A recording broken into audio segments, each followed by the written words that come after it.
Шуларның берсе Шәмсия Усманова. 6 балалы гаиләдә бик шук, ир балалар кебек нык булып үсә ул. Әтисе гражданнар сугышы ветераны, Сабантуйлар батыры Габделкәрим аны суда йөзәргә дә, атта йөрергә дә өйрәтә. Колхозда тракторда эшли ул. Әнә шуңадырмы, окоп казырга дигән әмердән курыкмыйча юлга кузгала. Анда бармыйм, диттем, карштым дөкпет бер нинди дә. Анда барым дә жарамы бер дә. Әне күңәннәрне бик әшкендереп мине саттылар. Мин ат белән бардым ирләр урынына. Потому что ирләр әз иде. Бер бригадтан бер ир, бер катын барырга тиеш була. Мин ирләр урынына бардым. Иптәш кызым бар иде, Әминә инде катын урынына барды. Шул 5 бригадтан 10 кеше бардык без.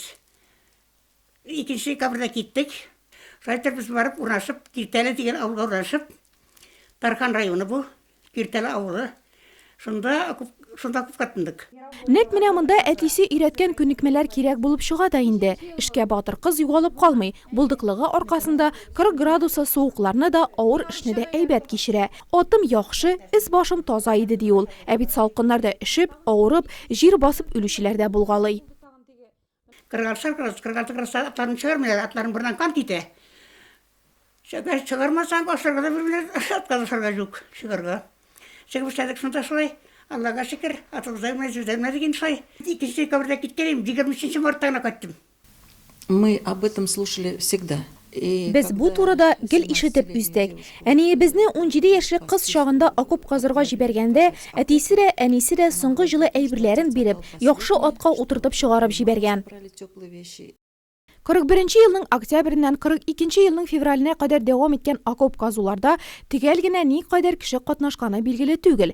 ТАССРның ире шәһәрләреннән һәм районнарыннан эшкә яраклы бар халык оборона сызыгын төзүгә алына. Архивта 41 елның декабрендә анда бер юлы 107 меңнән артык кеше эшләгән дигән фактлар сакланып калган. Халык бик күп иде. Катышкаты, караңгыдан китәбез. Караңгыдан, караңгыдан обязательно. Ишинде шул икрис ясыйбыз инде.